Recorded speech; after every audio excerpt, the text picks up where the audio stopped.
ကျွန်တော်ပါပေါ့အားလုံးလည်းအဲ့လိုလာပြီးတက်ပေးကြတဲ့အတွက်ကျေးဇူးတင်ပါတယ်လူလည်းအများကြီးပဲပြောစရာကြီးဟုတ်ပါကျွန်တော်အရင်ဆုံးမိတ်ဆက်ပါမယ်ကျွန်တော် portfolio လေးနဲ့မိတ်ဆက်ပါမယ်လက်ရှိအလုပ်ပါပေါ့နော်လက်ရှိလုပ်နေတဲ့ project တွေတော့မပါဘူးဒီ portfolio ကလည်းပြင်ထားတော့နည်းနည်းတော့ကြာပြီပေါ့နော်ကြာပြီဆိုတော့ကျွန်တော် update မလုပ်ဖြစ်တာပေါ့နိကျွန်တော်နာမည်ရန်နိုင်ဖို့ပါကျွန်တော်နောက်ပိုင်းမှာသင်တန်းတွေမှာတိတ်ပြီးကိုမိတ်မဆက်ဖြစ်တာနည်းနည်းကြာတော့မေးကုန်ပါဆိုမိတ်ဆက်မလို့ပါနော်ကျွန်တော်အနေနဲ့ကတော့လက်ရှိက corporate pay manager အနေနဲ့စင်ကာပူမှာလုပ်နေပါတယ်လက်ရှိကတော့ဟိုပေါ့ပင်နေမကတော့ပေါ့ခုနောက်ပိုင်းက VDC တို့အာ IDD တို့ပေါ့နော်ဆိုတော့ဘယ်လိုပဲဖြစ်ဖြစ်ဒီ BIM လို့ပြောတဲ့ Building Information Modeling BIM ရဲ့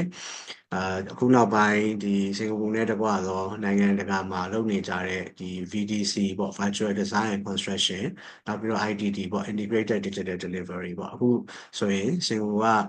ဒီ digital use case လို့ခေါ်တာအရင်တော့က၄ခုလောက်တုံးတယ်နောက်ပိုင်း9ခုအခုဆို14ခုလောက်ထိတိုးချဲ့လာတာပေါ့နော်အခုဆိုရင်ဒီ site တွေအထိသွားတဲ့ဟာမျိုး site inspection တွေအထိသွားတာမျိုးပေါ့နော်အဲ့ဒါတွေလည်းကျွန်တော်နောက်ပိုင်းကျရင်လက်ရှိလုပ်နေတာတွေနဲ့ပေါ့နော်ကိုမြန်မာနိုင်ငံမှာ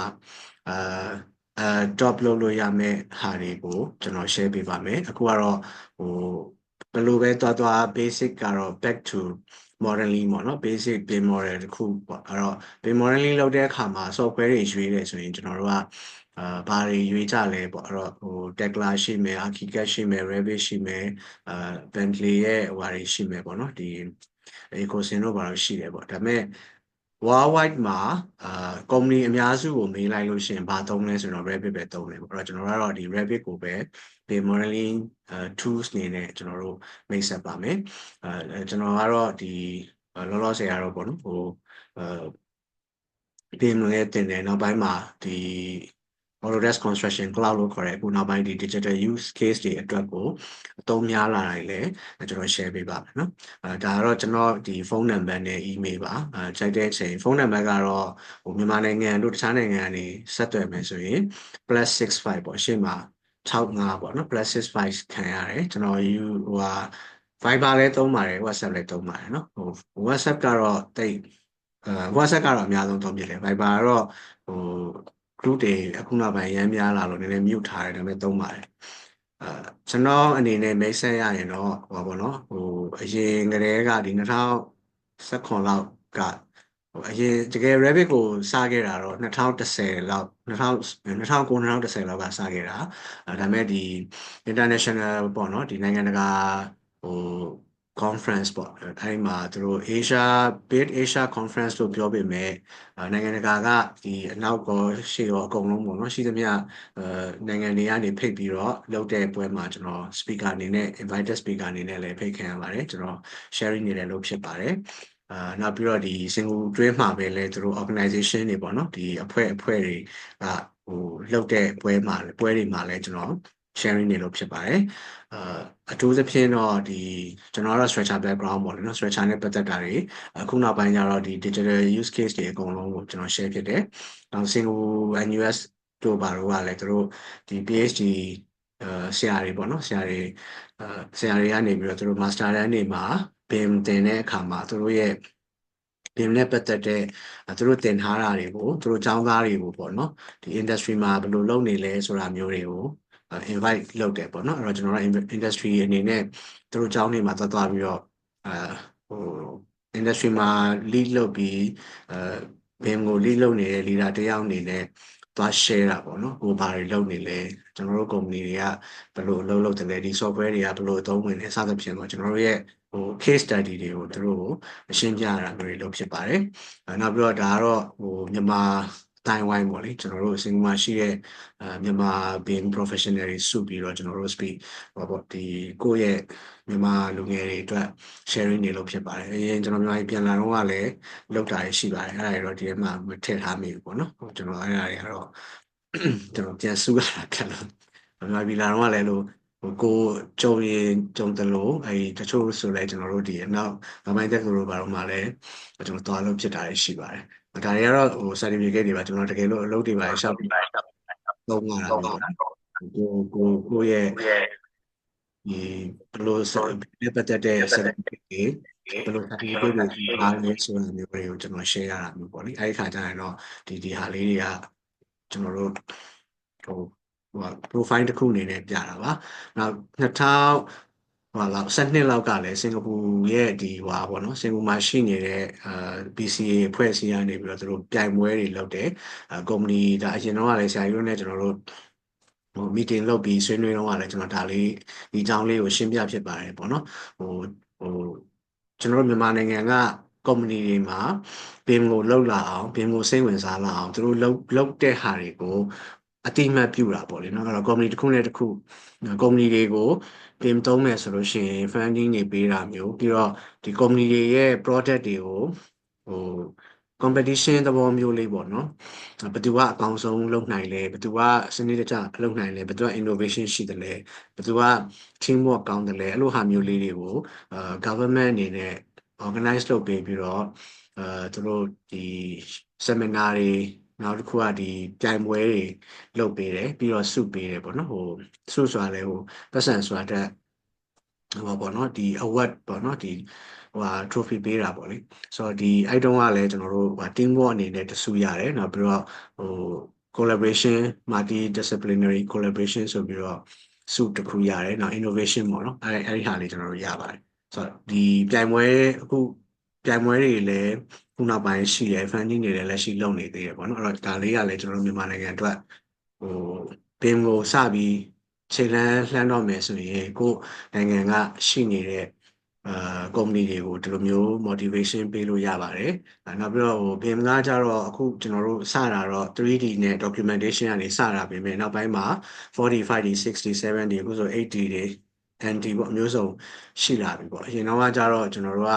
ဒီ facility management နဲ့ operation ကအဲ့လောက်ကြီးမလုပ်သေးဘူးခုနောက်ပိုင်းမှာပို့ပြီးလုပ်လာတယ်เนาะဟိုအရင်စတော့ 3D လောက်နဲ့စတယ်ကျွန်တော်တို့လည်းမြန်မာနိုင်ငံမှာစလုပ်မယ်ဆိုလို့ရှိရင်တော့ဒီ 3D လောက်ကနေစပြီးတော့မှတဖြည်းဖြည်း 45D ကိုeventually ကျွန်တော်တို့ upgrade လုပ်သွားလို့ရပါတယ်เนาะဒါတွေကတော့ကျွန်တော် BIM အပြင်ကို VDC လို့ခေါ်တာပေါ့နော် Virtual Design and Construction နဲ့ပတ်သက်တဲ့ project တွေလုပ်ခဲ့တော့က concept တွေပါ concept တွေ share ထားဒါတွေကတော့ကျွန်တော်အသေးစိတ်ကတော့နောက်ကျွန်တော်တို့တော့ဒီ VDC အကြောင်းပြောဖြစ်တဲ့အခါမျိုးတွေမှာကျွန်တော်ရှင်းပြပေးပါမယ်ဒါတွေကကျွန်တော်profile portfolio အနေနဲ့ရှင်းပြတာပေါ့နော်ဒီမှာလည်းဒီ IDD အခုနောက်ပိုင်း IDD လို့ခေါ်တဲ့ Integrated Digital Delivery နဲ့ပတ်သက်တဲ့ကျွန်တော်ရဲ့ project experience တွေပေါ့နော်အခုလက်ရှိလုပ်နေရတော့ project တွေကအခုcurrently ဆိုရင်စင်ကာပူရဲ့ tallest building ပေါ့အခုမှဆောက်တော့အခုမှ foundation လုပ်တော့မှရှိသေးတယ်အဲ့ဒါအခုကျွန်တော်ရဲ့ background မှာပါတဲ့ background မှာကျွန်တော်မျက်နှာဖက်ပြအဲ့နောက်မှာပါတဲ့အဆောက်အဦကြီးပေါ့နော်ဒါကျွန်တော်လည်းဖယ်လိုက်ရမြင်ရမယ်အဲ့တော့ရှာလိုက်ရပါတယ် Google မှာနော် tallest building ဆိုပြီးတော့ Asian Runway မှာရှိတယ်အဲ့ဟာလည်းပါတယ်ပေါ့နောက်တခြားproject အကြီးတွေလည်းရှိတယ်နော်ဆိုတော့ဒါတွေကတော့ကျွန်တော်လည်းရှိလုပ်နေတာနောက်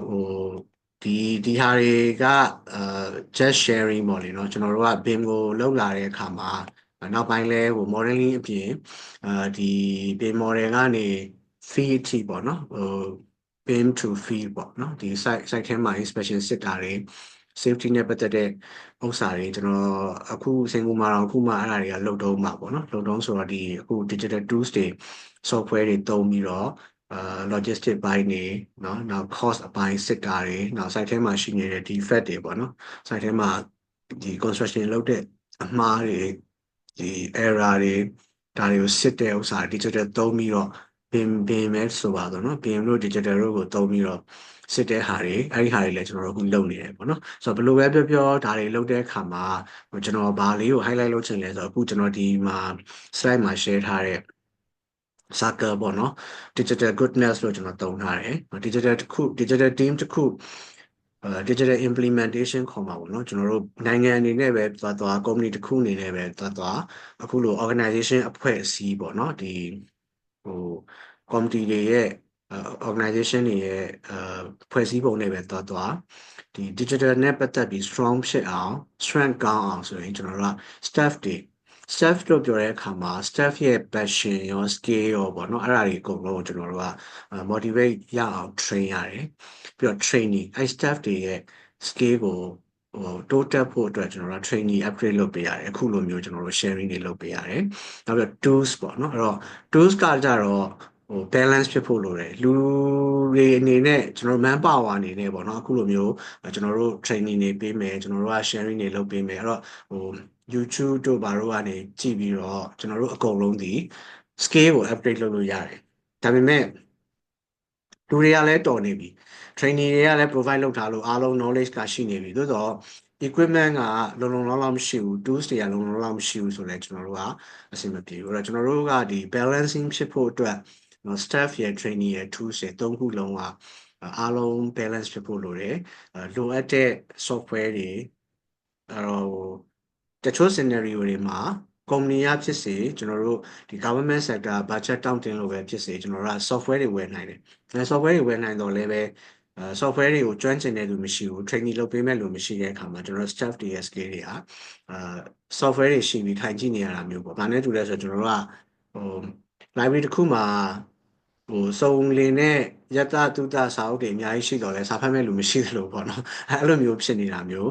ဖြစ်တတ်တယ်အဲ့တော့ကျွန်တော်တို့ဒါလေးတွေကို balance ဖြစ်အောင်ဒါတော့ဒီ slide လေးကိုကျွန်တော်ညတာပါအဲ့တော့ကျွန်တော်တို့ကဒီ digital မှာပင်မှာနော်ကိုယ့်ရဲ့ဒီနိုင်ငံအနေနဲ့ပဲဖြစ်ဖြစ် organization အနေနဲ့ပဲဖြစ်ဖြစ် company တစ်ခုချင်းစီလိုက်ပဲဖြစ်ဖြစ်လောက်တော့မယ်ဆိုလို့ရှိရင်ဒီသုံးခု balance ဖြစ်ဖို့ကျွန်တော်အမြဲတမ်း company အသစ်တွေပေါ့နော် company တစ်ခုကနေတစ်ခုပြောင်းနိုင်ကျွန်တော်ရဲ့ first approach ကဒီသုံးခုရဲ့ balancing ကိုကျွန်တော်ကြည့်တယ်ဘယ် company တွေမှာcompany တစ်ခုကိုစပြီးကျွန်တော် join လိုက်တာ ਨੇ ဒါမှမဟုတ်ကျွန်တော် organization တစ်ခုခုကအကူအညီ down လို့သူတို့ရဲ့ organization မှာ BIM နဲ့ပတ်သက်လို့ digital နဲ့ပတ်သက်လို့ improvement လုပ်ချင်တဲ့အခါမှာကျွန်တော်ပထမဆုံးstudy လုပ်တာဒီသုံးခု balance ဖြစ်မဖြစ်ပေါ့နော်ကျွန်တော်အများအားလဲ management meeting တွေသွားလို့ရှိရင်ဒီသုံးခုကိုကျွန်တော်အများအား highlight လုပ်လို့ရှိတယ်အဲ့ဒါမှတကယ်တမ်းgrowth ဖြစ်တော့မယ်ဆိုလို့ရှိရင်အားလုံးကတညီတညွတ်ထဲပေါ့နော်သွားတဲ့အခါမှာကောင်းကောင်းလေးတိုးတက်နိုင်တာအဲ့တော့ကျွန်တော်တို့ကorganization ကနေနိုင်ငံတစ်ခုလုံးကနေသွားပြီးတော့ company တိုင်း individual company တွေကိုတိုးတက်ဖို့ဆိုရင်ကျွန်တော်တို့က strategy တွေလိုတယ်သူတို့တွေပါလာအောင်ထားပါတော့เนาะကျွန်တော်ရှင်းပြတာလေးလည်းရှိတယ်တကယ်လို့ company တွေမှာ scale worker တွေမရှိဘူးဆိုရင်ကျွန်တော်ကူညီပြီးတော့ training တွေလုပ်ပေးနိုင်တယ်အဲ့တော့နိုင်ငံဘာပေါ့နော် organization ကနေပြီးတော့ကိုယ့်ရဲ့ဒီ authorize ရှိတဲ့ပေါ့နော်ဒီ committee တွေ organization တွေကနေပြီးတော့ဒီ company တွေကို plan ပြီးပြောလို့ရတယ်ငါတို့တွေဒီ approach ကိုသွားမယ် company တိုင်းက digital solution ပေါ့နော်ဒီ BIM နဲ့ပတ်သက်ပြီး submission တွေလုပ်ရမယ်ငါတို့ကဒီ design တွေစစ်မယ် inspection တွေ site ထဲမှာစစ်မယ်အဲ့ဒီစစ်ဖို့အတွက်ဒီဟာကိုဘယ်နှစ်ကနေဘယ်နှစ်ထိသွားမယ်ပေါ့နော်အဲ့တော့စပြီးတော့ဘယ်နှစ်ကနေစပြီးpilot project အနေနဲ့စပြီးကျွန်တော်တို့ try and error ပေါ့လေ test လုပ်ကြမယ်ပြီးရင်ဘယ်နှစ်ကနေစပြီးတော့ mandatory ပေါ့နော်မဖြစ်မနေဒီဟာကို submission လုပ်ရမယ် inspection ကိုလည်းဒီသက်ဆိုင်ရာဌာနတွေကနေပြီးတော့ဒီဟာကိုပဲသုံးပြီးစစ်မယ်submission လုပ်တဲ့သူတွေကလည်းဒီ format အတိုင်းဒီ template အတိုင်းဒီ requirement တွေအကုန်ပါပြီးတော့ submit လုပ်ရမယ်ဒါပေမဲ့ကြားထဲမှာ6လဖြစ်စေတစ်နှစ်ဖြစ်စေကျွန်တော်တို့အချိန်ပေးထားမယ်အဲ့အချိန်တွင်းမှာလည်းပဲခုနလိုပေါ့ company တွေဆိုတာတော့သူတို့က business လဲလုပ်ကြတာဖြစ်တဲ့အတွက်သူတို့အတွက် profit ရမှအကုန်လုံးလုပ်ချင်ကြတာလीเนาะအဲ့ဒီခါကျတော့အဲ့ဒီဟာကိုတေချာလေး implement လုပ်လို့ရအောင်ကျွန်တော်တို့က balance ပေါ့အားလုံးကိုbalance ဖြစ်အောင်လို့လုပ်ဖို့လိုတာပေါ့လေအဲ့ဒီခါကျတော့ဘာတွေလုပ်ရမလဲဆိုလို့ရှိရင်ဒါတော့ကြုံလို့ကျွန်တော်ရှင်းပြတာပေါ့နော်ဟိုအဲ့ဒီလိုမျိုးကုမ္ပဏီတွေကထားပါတော့ငါတို့မှာခုနလိုပေါ့ manpower မရှိဘူး morally လုပ်နိုင်တဲ့လူမရှိဘူးမင်းတို့ကသာ morally နော်ငါတို့က monitoring လုပ်နိုင်တယ်လို့မရှိဘူး software တွေမရှိဘူးအာ hardware တွေမရှိဘူးစသဖြင့်ပေါ့နော်အမျိုးမျိုးညှိနိုင်တယ်အဲ့လိုညှိလာတဲ့အခါမှာကျွန်တော်တို့ကဒါတွေကိုဘယ်လို solve လုပ်မလဲပေါ့နော် solve လုပ်မလဲဆိုလို့ရှိရင်ခုနလိုပေါ့ဥပမာကျွန်တော်က volunteer လုပ်ပေးနိုင်တယ်ဆိုရင်okay အဲ့တော့ငါတို့ organization အနေနဲ့မင်းတို့ကို training season ပေးမယ် မင်းတို့ကတော့လူရှာလာနော်ဆက်တွေပါရတော့ကိုယ့်ကိုလုံးပေါ့လေနော်ကုမ္ပဏီတွေလို့ပြောမှာပေါ့အဲ့တော့ဒီဟာနဲ့ပတ်သက်လို့ကကျွန်တော်တို့ကgive and take လေးတွေစဉ်းစားပေးလို့ရတယ်ဥပမာမင်းတို့ဒါကိုလုပ်မယ်ဆိုလို့ရှိရင်ငါတို့အနေနဲ့ထားပါတော့အာအစာအုပ်တစ်ခုမှာဒီ land area တစ်ခုမှာ GFA ပေါ့နော်ဘယ်လောက်ထိဘယ်နှစ်ထပ်ထိစောက်ခွင့်ပေးထားတဲ့ဟာကိုမင်းတို့ကိုဘယ်လောက်ထိ short ဖြေ short ပေးမယ်ဒါမှမဟုတ်လို့ရှိရင်လည်းမင်းတို့ဒါတော့ကျွန်တော်မသိဘူးပေါ့နော် rules and regulation တွေမှာပေးရမယ့်ပတ်စံ amount တို့စသဖြင့်ပေါ့အဲ့လိုဟာလေးတွေကိုကျွန်တော်တို့ကgive and take လေးတွေနဲ့သွားလို့ရတယ်ဆိုတော့ဒါဒီလိုနီးနဲ့ကျွန်တော်တို့ကကိုယ်နိုင်ငံတွင်းမှာမြို့တစ်မြို့ဒါမှမဟုတ်လို့ရှိရင်လည်းမြို့နယ်တစ်ခုစီကနေဖြည်းဖြည်းချင်းသွားတာမျိုးဒါမှမဟုတ်လို့ရှိရင်လည်းရန်ကုန် area မှာလုပ်မယ်ပြီးတော့မှတနိုင်ငံလုံးတိုင်းတာနဲ့လုပ်မယ်စသဖြင့်ပေါ့နော်အဲ့တော့နောက်ဒါမှမဟုတ်လည်းစင်ကာပူမှာဆိုလို့ရှိရင်ဘယ်လိုလုပ်လဲဆိုတော့အာဟောပေါ့နော်အစာအုပ်ရဲ့ဟိုဟာဟိုဗါလဲ project size က9000အောက်9000 meters ကျုဒီအောက်ဘာလို့လဲထားပါတော့ကျွန်တော်လည်းမမှတ်မိဘူးအဲ့9000 square feet ပါ square meter ပေါ့နော်အဲ့ထက်နည်းတဲ့ project အသေးဆိုလို့ရှိရင် business submission မလိုဘူးအဲ့ထက်များတဲ့ဆိုရင်တော့လိုတယ်စသဖြင့်ပေါ့အဲ့တော့ကျွန်တော်တို့ကဟိုsmall scale ကနေပြီးတော့တဖြည်းဖြည်း large scale ရှိသွားလို့ရတယ်အဲ့တော့ပထမဆုံးနှစ်မှာတော့ဘယ်လောက် project size ရှိတဲ့သူတွေကမဖြစ်မနေတင်ရမယ်။ဘာတွေလိုအပ်တယ်။အဲဒီအတွက်committee ဘက်ကနေပြီးတော့ဘာတွေလုပ်ပေးနိုင်တယ်ဆိုတာမျိုးတွေကျွန်တော်တို့လုပ်လို့ရတယ်ပေါ့နော်။နောက်မှသာကျန်တာတွေကအဖြည်းဖြည်းချင်းတက်သွားလို့ရပါတယ်။အဲ့တော့ဒီ slide လေးဒီအချက်လေးကတော့ကျွန်တော်မဖြစ်မနေသိစေချင်တယ်ပြောချင်တဲ့အချက်လေးမဟုတ်လို့နည်းနည်းလေးကြာသွားတာပေါ့နော်ဒါကလည်းအရေးကြီးလို့ပါโอเคကျန်တာကတော့အများကြီးမရှိပါဘူးကျွန်တော်project တွေလုပ်ထားတာတွေပြင်နဲ့ပတ်သက်ပြီးတော့ဘာပေါ့နော် modeling တာမကပေါ့နော် visualization တွေ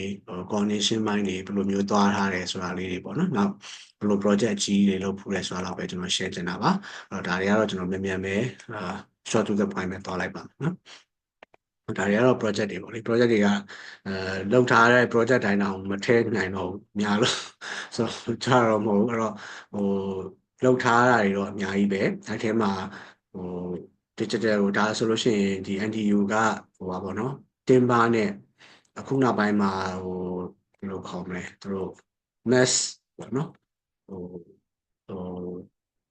ပါလဲနည်းပညာနဲ့တေချာ tempering လုပ်ထားတဲ့တစ်သားနဲ့အစာအုပ်တစ်ခုလုံးလုပ်ထားတာပေါ့လေနော်။အဲမှာ issue တွေတော့လည်းရှိပါတယ်။ဆိုတော့ဒီဟာလေးတွေကတော့ကိုယ်လည်းပညာရထားတဲ့တကယ်လည်းamazing ဖြစ်တဲ့ဟာလေးတွေပေါ့နော်။နောက်ဒီမှာ project တွေလုပ်တဲ့အခါမှာ workflow ဘယ်လိုသွားလဲဆိုတာလေးတွေကျွန်တော်ဒါတွေကတော့နောက်beyond ပင်ပေါ့လေပင်ကိုကြော်ပြီးလောက်ရတော့မယ်ဆိုတဲ့အခါမှာကျွန်တော်တို့သွားမှာပေါ့နော်။အဲ့လိုမျိုးဆိုတော့ကျွန်တော်တို့ဒါတွေကတော့နောက်မှပဲ share ပြတော့မယ်ဒါတွေကကျွန်တော်ရဲ့အာprofile မှာ workflow တွေဘယ်လိုလုပ်တယ်လဲပေါ့အခုဆိုလို့ရှိရင် workflow ကbeam ရဲ့ workflow တွေမကတော့ဘူး coordination workflow တွေမကတော့ဘူးဒီထက်ပိုပြီးတော့ACC ပေါ့နော် cloud ကအရင်တော့ဆိုရင်ကျွန်တော်တို့က coordination လုပ်တဲ့အခါမှာ process တွေကအရင်ခက်ခဲတယ်လိုအပ်တဲ့ equipment တွေမရှိဘူးလိုအပ်တဲ့ resource တွေမရှိဘူးပေါ့အခုဆိုလို့ရှိရင်ကျွန်တော် cloud base ပေါ့နော် online အခုကျွန်တော် Zoom ကိုတုံးပြီးတော့sharing တွေလုပ်သလိုဟိုရင်တော့ဆိုရင်ကျွန်တော်တို့သင်တန်းတစ်ခုစီစဉ်မယ်ဆိုရင်နေရာတစ်ခုရှိဖို့လိုတယ် physically တွေ့ဖို့အတွက်လူတွေက transportation တုံးပြီးတော့เนาะဒီနေရာတစ်ခုမှာစုပြီးတော့လေ့လာကြရတယ်သင်ယူကြရတယ် training တွေလုပ်တယ် seminar တွေလုပ်တယ်ပေါ့နော်ဒါအရင်တော့နောက်ပိုင်းကျတော့အဲ့ဒါမလိုအပ်တော့ဘူးเนาะကိုယ်အိမ်ရာထဲမှာနေပြီးတော့ကိုယ့်ရဲ့စာကြည့်စပွဲမှာပဲဖြစ်ဖြစ်ပေါ့เนาะကိုဘယ်လိုပဲဘယ်နေရာမှာပဲရောက်နေအလုံးမအားလို့လုံးဝ meeting ချိန်တွေတိုက်နေပြီးထမင်းစားနေတဲ့ပဲ seminar တက်ပေါ့เนาะအဲ့လိုမျိုးလေးတွေအထိနောက်တစ်ခါကျရင်လမ်းသွားနေတဲ့ bus ကားပေါ်မှာရထားပေါ်မှာစသဖြင့်တက်လို့ရတာနည်းပညာပေါ့လေတော့အဲ့ဒီလိုမျိုးပဲအခုနောက်ပိုင်းဆိုလို့ရှိရင်ကျွန်တော်တို့ကဒီ BIM model တွေ modeling လောက်တာရော coordination လောက်တာရောเนาะအကုန်လုံးက cloud ကိုဟို base ယူပြီးတော့ cloud base တွေသွားနေကြတယ်ကျွန်တော်တို့ CDE လို့ခေါ်တဲ့ common data drive ပေါ့နော် common data environment ပေါ့နော် CDE ဆိုတာ common data environment ဆိုပြီးတော့မျိုးစုံသော platform တွေသုံးပြီးတော့ကျွန်တော်တို့ရဲ့ data sharing တွေเนาะဒီ checking တွေအကုန်လုံးကျွန်တော်လုပ်လာကြတဲ့အဆင့်ထိရောက်လာကြပြီเนาะဒါတွေကတိုးတက်လာတဲ့အကြောင်းအရာလေးတွေကိုရှင်းပြချင်တာပါဒါတွေ workflow တွေအများကြီးဆိုတော့သိစိတ်တော့မရှင်းပြတော့ workflow တွေအများကြီးပဲတစ်ခုဆိုရင်project alike ပေါ့နော် workflow မတူတာတွေနောက်ဒါတွေဆို VDC လုပ်ခဲ့တဲ့ဟာတွေနောက်ပြီးတော့ဒီ innovation ပေါ့ innovation ဆိုတာဒါဆိုရင် structure သမားတွေအတွက်ပေါ့လေနော် structure ဆိုလို့ရှိရင်ကျွန်တော်တို့က ETABS ဆိုရင် design လုပ်တယ် Revit ဆိုလို့ရှိရင်ဒါကmodeling လုပ်တဲ့ဟာမျိုးပေါ့နော်အဲ့လိုမျိုးဆိုတော့ဒီဟာတွေနဲ့ပတ်သက်ပြီးinitiate လုပ်ရတာပေါ့နော်ကျွန်တော်တို့ကဒါတွေကိုလုံးလို့ရနိုင်သလားအခုဆိုလဲကျွန်တော်အသစ် implement လုပ်ချင်တာတွေရှိရယ်အချိန်ပေးရတာပေါ့နော်အခုဆိုရင် digital twins တို့ပါတော့စသဖြင့်အများကြီးရှိရတာနောက်ကျရင်ကျွန်တော်ကြုံသလိုဒီအသစ်တွေလုပ်လို့ရရပြောမယ်ပေါ့နော်ဒါပေမဲ့အဲ့ဒါတွေအများကြီးပြောလိုက်တဲ့အခါမှာငါတို့ကအများကြီးလိုသေးတာပါလားဆိုပြီးစိတ်ညစ်ပါမှာဆိုလို့ကျွန်တော်အဲ့ဒါလည်းအများကြီးတော့မပြရဘူးအရင်ဆုံးကျွန်တော်တို့ basic အခြေခံကနေစပြီးတော့ကျွမ်းကျင်လာအောင် modeling ဆိုလဲ modeling skill ပေါ့အကုန်လုံးကျွမ်းကျင်လာအောင်ကျွန်တော်တို့သွားပါမယ်ဒါကတော့ကျွန်တော် make set ပေါ့နော် make set မို့လို့ဒါဆိုရင်အရန်ကြာနေပြီ project တွေကဟိုရင်လွန်ခဲ့တဲ့10နှစ်လောက်ကလောက်ထားတာတွေ project အကြီးတွေပေါ့နော်ဒါတွေကတော့ကျွန်တော် run through ပဲသွားလိုက်မယ် project အကြီးတွေကကျွန်တော်RP တွေလည်းလုပ်ဖူးတယ်MAP လည်းလုပ်ဖူးတယ် structure လည်းလုပ်ဖူးတယ်ပေါ့နော်ဒါလေးကိုhighlight လုပ်တဲ့သဘောပါပဲနောက်construction sequence တွေနောက်ပြီးတော့ဒီ presentation လုပ်တာတွေ detailing တွေစသဖြင့်ပေါ့နော်နောက်ဆုံးဒီလောက်ထိcomplicated ဖြစ်တဲ့ဒီ structure တွေပေါ့နော် structure rebar တွေအရန်ကိုdesign ရှုပ်တဲ့အခါမှာ BIM ကိုသုံးပြီးတော့ soft လုပ်တာတွေအများကြီးပဲပေါ့နော်အဲ့တော့ဒါတွေကဘုဟုစုတအနေနဲ့လည်းတည်ထားတာပိုကောင်းတယ်ကျွန်တော်ဒါဆိုရင် HTB project ပေါ့အခုစင်ကူမှာဆိုရင်တော့ HTB ကမဖြစ်မနေနားလဲရမယ့်အပိုင်းတွေဖြစ်လာတယ်မြန်မာနိုင်ငံမှာဆိုလည်းအခုနောက်ပိုင်းတွေမှာဒီ precast ပါပေါ့နော်တန်ဖိုးနဲ့အရာခေါ်ပါပေါ့နော်ဆိုတော့ precast စောက်တွေလောက်လာဆိုတော့ဒါတွေလည်းချုံရင်တော့ကျွန်တော်အများကြီး share လို့ရပါတယ်ဒါဆိုလည်းအချိန်ရန်ပေးရတယ်လေ့လာရပေါ့နော် precast item တွေဘယ်နှမျိုးရှိလဲဒါတွေလုပ်လို့ရှိလဲဒါတွေကဘယ်လိုမျိုးသူfactory မှာဘယ်လိုလုပ်လဲအခုဒါအရင်တော့ကျွန်တော်လုပ်ထားတာအခုဆိုရင် precast နဲ့ပတ်သက်ရင်ကျွန်တော်အခုထပ်ပြီးအသစ်လုပ်ရတဲ့ဟာဆို precast ပေါ့ tracking system လို့ခေါ်တယ်ပေါ့နော် PDS ပေါ့ precast tracking system ဆိုရင်ဒါအရင်တော့ကျတော့ precast design ထွက်ဖို့ရယ် precast ကို install လုပ်ဖို့ရယ်လောက်ပဲကျွန်တော်တို့က model လုပ်ပေးတယ် design ကို drawing တွေဆွဲပေးတယ် short drawing တွေထုတ်ပေးတယ်ပေါ့နော်အခုနောက်ပိုင်းကျတော့အဲ့ထက်ပိုလာတယ်ဆိုတာ design stage မှာ design complete ဖြစ်ဖို့အတွက်ဘယ်လို coordinate လုပ်မလဲထွက်လာတဲ့ design ကို fabrication အတွက်ပေါ့နော် fabricator တွေစီကို precast မို့လုပ်ဖို့ဒီ design confirm တွေကိုသူတို့ site ထဲမှာလုပ်ဖို့ပြီး inspection စစ်ဖို့ဒီလောက်ထားတဲ့မိုးတွေလောက်ထားတဲ့မိုးတွေမှန်ပြီလားမိုးတွေမှန်ပြီဆိုရင် precast ကိုစပြီးတော့ပေါ့နော် precast item တွေစပြီးတော့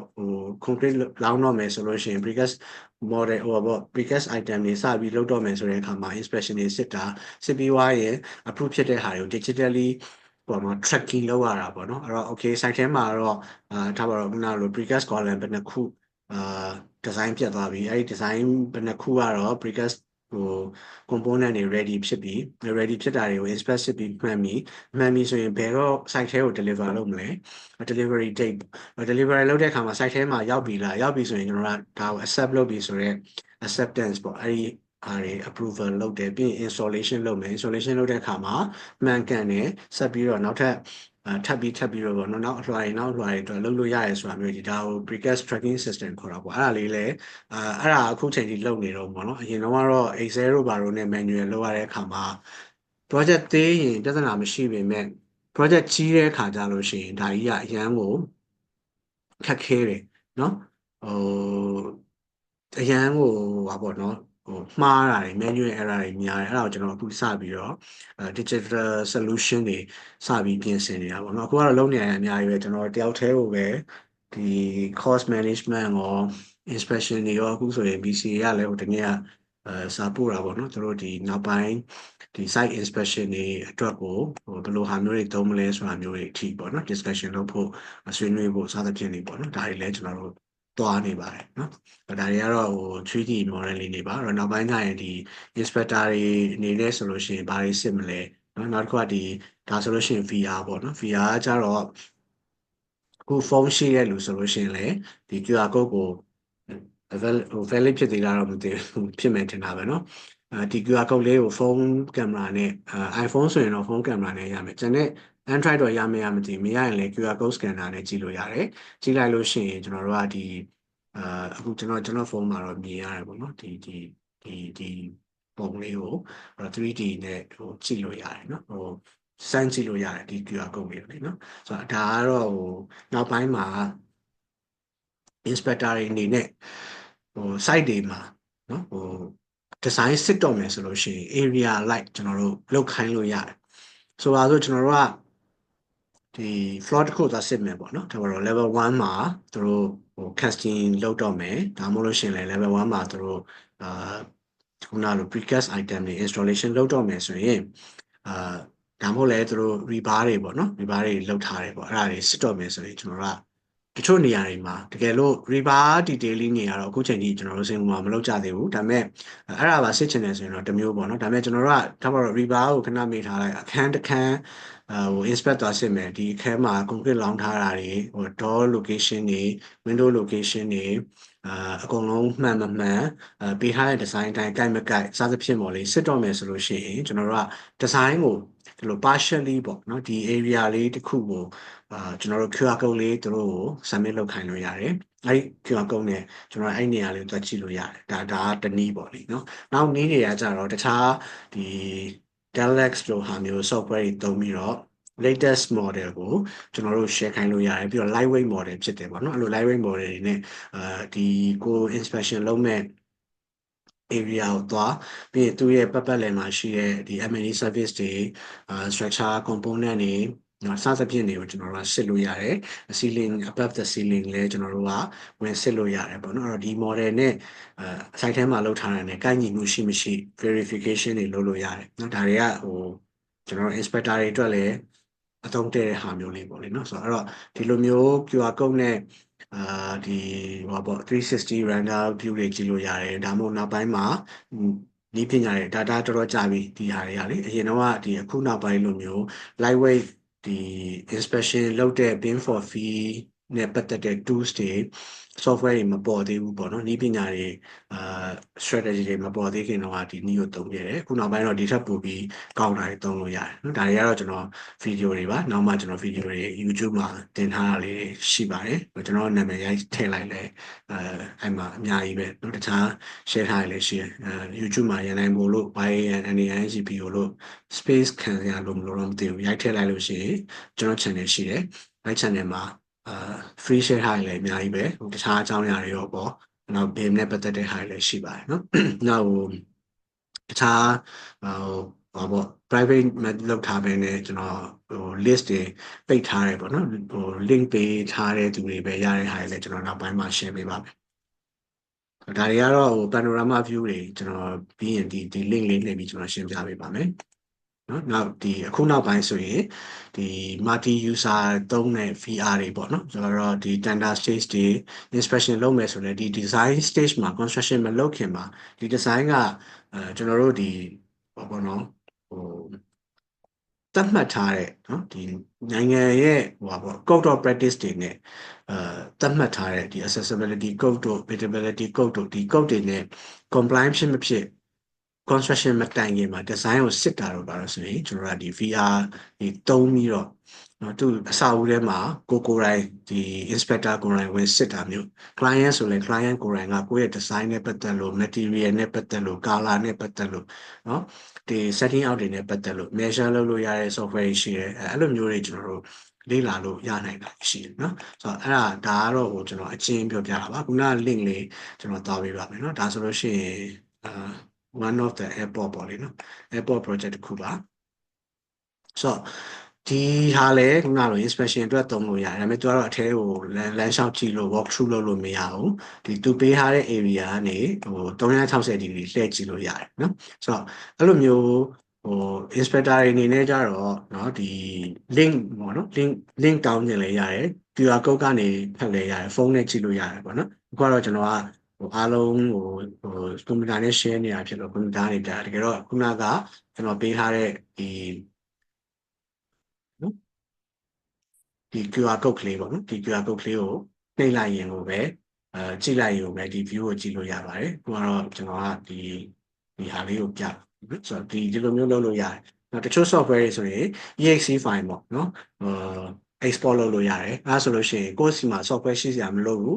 exe file ကို double click နှိပ်လိုက်တာနဲ့ဒီ padding ထဲမှာဟိုအပေါ်အောက်အထက်အောက်ဘေးတိုက်အကုန်လုံးကိုလမ်းလျှောက်ကြည့်လို့ရတယ်နော်ဒါမျိုးတွေလုပ်လို့ရတယ်ဆိုတော့ okay ဒါကတော့ကျွန်တော်ကဟို introduction အနေနဲ့ပြောတာအဲ့တော့ဘာတွေဆက်သွားမလဲဆိုလို့ရှိရင်เนาะကျွန်တော်တို့ဒီအရင်ဆုံးဟို Revit ကိုတုံးပြီးတော့ဒီ BIM နဲ့ပတ်သက်တဲ့ environment မှာ view တွေကိုဘယ်လို explore လုပ်မလဲကိုကfirst step အနေနဲ့ပေါ့နော်ကျွန်တော်သွားမဲ့ဟိုသင်မဲ့ပုံစံလေးကိုနည်းနည်းလေးရှင်းပြပါမယ်အဲ့တော့ပထမဆုံးအနေနဲ့ဘယ်လိုသွားမလဲဆိုရင်အရင်ဆုံးဟို checker အနေနဲ့သွားမယ်နော်အဲ့တော့ warranty နဲ့ပတ်သက်တဲ့ basic တွေကိုတော့ကျွန်တော်တည်တံ့ကျွန်တော်မှာဟို pre-recorded လုပ်ထားတဲ့သင်တန်း file တွေလည်းရှိတယ်အဲ့ဒါတွေနဲ့ကျွန်တော်ဟို step by step လုပ်လို့ရတာလေးတွေကျွန်တော်တက်ပေးပါမယ်အဲ့တော့အရင်ဆုံးဒီအခုနောက်ပိုင်းမှာပေါ့နော်အခုနောက်ပိုင်းမှာကျွန်တော် find out ဖြစ်လာတဲ့teaching approach ပေါ့နော် sharing ဒီ learning လုပ်တဲ့အခါမှာ more effective ဖြစ်တဲ့နည်းလေးတွေရှိတယ်အဲ့တော့ blended အခုဒီနိုင်ငံတကာမှာလည်းသုံးတဲ့ blended ခေါ်တာပေါ့နော် blended learning လို့လည်းသုံးတယ် blended teaching လို့လည်းသုံးတယ်အဲ့တော့ကျွန်တော်တို့သွားတဲ့ blended approach ကကြတော့ဟိုအထူးသဖြင့်အခုလက်ရှိမြန်မာနိုင်ငံအနေထားလို့မျိုးပေါ့နော်အမီးအဆင်မပြေတာမျိုးတခါကြလို့ရှိရင်ကိုကဟိုစာသင်ချိန်တွေတိုက်နေတာမျိုးအလုပ်နဲ့တိုက်နေတာမီတီနဲ့တိုက်နေတာစသဖြင့်နေမြန်မာနိုင်ငံမှာမဟုတ်ပါဘူးတခြားနိုင်ငံတွေမှာလည်းခုနောက်ပိုင်းဆိုရင်အဲ့ဒီပြဿနာကြုံရတာပဲလေနော်ကျွန်တော်တို့ဒီနေ့ဆိုရင်ကျွန်တော်မနေ့ပိုင်းကိုပုံမှန်တော့ကျွန်တော်စနေနေ့က9 ရက်ပိတ်ရက်ဒါပေမဲ့ကျွန်တော်4ချိန်စက်တိုက်4ယောက် interview ရတယ်ကျွန်တော်အခုဒီ offshore office တစ်ခုအတွက်ကိုလုပ်နေတဲ့အခါမှာ Saturday ပိတ်ပေမဲ့ interview လာချင်တဲ့သူတွေကစနေပဲအားပါတယ်ဆိုလို့เนาะဒီမနေ့မှကျွန်တော်4ချိန်စက်တိုက်အဲ့တော့ online ကပဲကျွန်တော်တို့တက်ကြတယ်ဆိုတော့အဆင်ပြေတယ်လीเนาะမဟုတ်ရင်ကျွန်တော်ရုံးတစ်ခါသွားအောင်သွားပြန်နေတနားရီခွဲ2နာရီကြာတော့အချိန်တွေလဲကုန်တယ်လူလဲပြင်ပန်းတယ်တော့အဲ့ဒီဟာတွေကိုတက်တောင့်တက်တာနဲ့လုပ်လို့ရတယ်အဲ့လိုပဲကျွန်တော်တို့ဒီ blended learning ကတကယ်ဟိုဟိုပေါ့အချိန်ယူပြီးလေ့ကျင့်ရမယ့်ဟာတွေကဥပမာကိုယ့်ကိုဟိုဟာပေါ့နော်ဟိုလမ်းသွားနေနေပဲဖြစ်ဖြစ်ဘတ်စကားစီးနေနေပဲဖြစ်ဖြစ်ရထားပေါ်မှာပဲဖြစ်ဖြစ်ဒီဖုန်းလေးကနေပြီးတော့ဒီသင်ခန်းစာတွေကိုလေ့လာလို့ရမယ့် method ကကျတော့တချို့ဟိုဟာလေးတွေကိုဘယ်လိုခေါ်မလဲသင်ခန်းစာပေါ့ဥပမာ AutoCAD နဲ့အားလုံးကရင်းနှီးရဲ့လူများတော့ AutoCAD နဲ့ပြောရလို့ရှိရင်ဟို command တွေပေါ့နော် Revit မှာတော့ကျွန်တော် tools လို့ခေါ်တာပေါ့ဒီ tools တွေ command တွေကိုline ကတော့ဘယ်လိုဆွဲတယ် wall ကတော့ဘယ်လိုလုပ်ရတယ် column တွေကိုဘယ်လိုလုပ်ရတယ်စသဖြင့်အဲ့လိုအခြေခံအချက်တွေကိုကြတော့ video သင်ခန်းစာလေးတွေနဲ့ကျွန်တော် blended learning ပုံစံလေးကျွန်တော်ပေးပါမယ်အဲ့ဒါကြတော့ modeling လုပ်ချင်တဲ့သူတွေအတွက် modeling ကိုလေ့လာချင်တဲ့သူတွေအတွက်ပေါ့နော်နောက် inspector တွေအနေနဲ့ inspection လုပ်မယ်တနည်းအားဖြင့်ကျွန်တော်တို့ကဘယ်လိုခေါ်လို့ရစင်ကာပူမှာဆိုလို့ရှိရင်ကျွန်တော်တို့ကပါပေါ့နော် modeler level ရှိတယ် modeler level ကြတော့ model ကို0ကနေစပြီး documentation ထိလုပ်ရတာပြင် modelerဒါပေမဲ့ checker ကြတော့မှarchi ဆိုရင် architect ပေါ့နော် structure တို့ M&E တို့ဆိုရင် engineer ပေါ့နော် engineer တွေကြတော့ကိုယ့်ရဲ့ဒီ drafter သို့မဟုတ် modeler ကလုပ်ထားတဲ့ model တွေ document တွေကိုဒီ model ကိုကြည့်ပြီးစစ်ရတာသူတို့လုပ်တာမှန်မမှန်အဲ့တော့ခုနလိုပေါ့ inspector solution လည်းအတူတူပဲ company တွေကနေနော် submit လုပ်လိုက်တဲ့ project တွေကိုသူတို့လုပ်လိုက်တာမှန်သလားငါတို့လိုချင်တဲ့requirement နဲ့ meet ဖြစ်ရလားဒါလေးကိုစစ်ရတာအဲ့တော့အဲ့စစ်တဲ့အပိုင်းတွေလည်းလို့အဲ့တော့ modeling အပိုင်းတွေကကျွန်တော်ခုနလို blended learning ဖြစ်တဲ့ video နဲ့ကျွန်တော်တို့လေ့လာလို့ရတယ်ပြီးလို့ရှိရင်ကျွန်တော်ကတော့ဒီမှာက workshop ပုံစံလေးနဲ့ပေါ့နော် workshop ပုံစံလေးနဲ့ဆိုတာကဒါလေးတွေလုပ်ကြည့်မယ်ဆိုရင် step by step ကျွန်တော်တဆင့်ချင်းဖြည်းဖြည်းချင်းလုပ်ပြသွားမယ်အဲ့တော့ဟို set ready ဖြစ်တဲ့သူတွေနောက်ပြီးတော့ဒီ connection ကောင်းတယ်မီးလဲလာတယ်ကွန်ပျူတာလဲဖွင့်လို့ရတဲ့သူကတပြိုင်နက်တည်းလိုက်လုပ်လို့ရတယ် or အကြောင်းမျိုးမျိုးကြောင့် မီးမလာတာပဲဖြစ်ဖြစ်ကျွန်တော်ဟိုဘောနော်ဆက်ကလေးနေတာပဲဖြစ်ဖြစ်ဆိုလည်းကိစ္စမရှိဘူးကျွန်တော်လုပ်ပြသွားတဲ့ဟာတွေက step by step ကျွန်တော်တေချာrecord လေးလုပ်ထားပေးမယ် step by step လေးကျွန်တော်သင်နေရင်းနဲ့လုပ်တဲ့ဟာလေးတွေကိုကျွန်တော် highlight လေးတွေပေါ့နော်ကျွန်တော်ဝိုင်းပြသွားမယ်ဆိုတော့အဲ့တော့အချိန်ကတော့ကျွန်တော်ဖြည်းဖြည်းချင်းသွားမယ်သွားလိုက်ပြီးတဲ့အချိန်မှာဒါလေးတွေကို step by step လိုက်လုပ်လိုက်လို့ရှိရင်ဘာဖြစ်သွားမလဲဆိုတော့workshop အနေနဲ့လုပ်တာဖြစ်တဲ့အတွက် more practical ဖြစ်တယ်ဒါကျွန်တော်လည်းစာသင်ခဲ့တာနှစ်20မကတော့ဘောเนาะအဲ့ဒီကာလမှာကိုပြောင်းလဲမှုအမျိုးမျိုးနဲ့ရှာဖွေတွေ့ရှိထားတဲ့နောက်ဆုံးthe best method ပေါ့လေเนาะဆိုတော့အရင်တော့ဆိုရင်စာသင် one sided သင်ဖြစ်တာများတယ်တောင်းသားတွေကလည်းဒီသင်တန်းသားတွေကလည်းဆရာစာသင်ပြီးွားရင်ဗီဒီယိုကြည့်ပြီးတော့မှပြန်လုပ်မယ်ဒါပေမဲ့အဲ့ကြရင်မလုပ်ဖြစ်ဗီဒီယိုက10ခုလောက်ပုံလာတဲ့ခါကျရင်လက်တွေ့မှာမလုပ်ဖြစ်နိုင်ဘူးပေါ့နော်အဲ့တော့အဲ့ဒီဟာမျိုးလေးကိုရှောင်နေနေတယ်အဲ့တော့အားတဲ့အချိန်မှာကြည့်လို့ရမယ်step by step လေးတွေနောက်ခေါင်းစဉ်လိုက်လေးတွေပေါ့နော်ခွဲလိုက်လို့ရှိရင်ဘယ်ဟာကြည့်ကျင်တယ်ဘာသိကျင်တယ်ဆိုရင်အဲ့ခေါင်းစဉ်အတိုင်းသွားကြည့်လိုက်ရုံမျိုးပေါ့အဲ့လိုမျိုးလေးနဲ့နောက်တစ်ဆင့်ကကြတော့ခုနလိုလက်တွေ့ဒါလေးတွေကိုဘယ်လိုစီရင်ကောင်းမလဲဒါလုပ်ချင်နေဆိုရင်ဘယ်လိုလုပ်ရမလဲဘောတော့practical scenario တစ်ခုနဲ့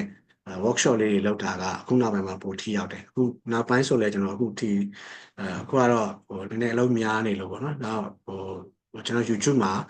ကျွန်တော် live လည်းလုပ်ပေးမယ်ကျွန်တော်ရန်နိုင်ဖို့ YouTube မှာပေါ့နော် live လေးတွေနဲ့ဥမာထားပါတော့ကျွန်တော်ကsmall area လေးပေါ့လေထားပါတော့ forum အိတ်ခန်းလေးခန်းရှိတဲ့အိတ်ခန်းလေးတစ်ခန်းကိုmodel လုပ်မယ်ဆိုရင်အရေးကြီးတဲ့ချက်တွေဘယ်လိုစဉ်းစားလဲဒါကိုဘယ်လိုလုပ်မယ်ဆိုတော့တနားရီစာလောက်နိုင်ဝက်စာလောက်ဒါမှမဟုတ်လည်းနည်းနည်းခက်တဲ့အပိုင်းဆိုလို့ရှိရင်တော့ customize ပေါ့နော် door တွေ window တွေ customize လုပ်မယ်ဆိုရင်ဘယ်လိုမျိုးလုပ်ရင်ကောင်းမလဲအဲ့လိုဟာလေးတွေကိုကျွန်တော် workshop လေးတွေနောက်ပိုင်းမှာသွားဖို့ပေါ့လေနော်အဲ့တော့ဒါတော့နောက်ပိုင်းကျရင်ကျွန်တော် announce လုပ်ပါမယ်အဲ့တော့ YouTube မှာlive အားတယ်ဆိုလဲဝင်လာထောင်လို့ရတယ်ဒါမှမဟုတ်လည်းပြီးတော့မှဒီ live ပြီးသွားတဲ့အခါမှာ recording ပြန်ကြည့်ချင်တယ်ဆိုတဲ့လူတွေလည်းကြည့်လို့ရအောင်เนาะဒါတွေတော့နောက်ကျရင်ကျွန်တော် channel တွေလည်း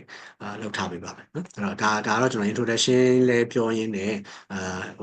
သွားမဲ့စာလုပ်မဲ့ပုံစံလေးလည်းကျွန်တော်ပြောပြတာဖြစ်ပါတယ်เนาะ okay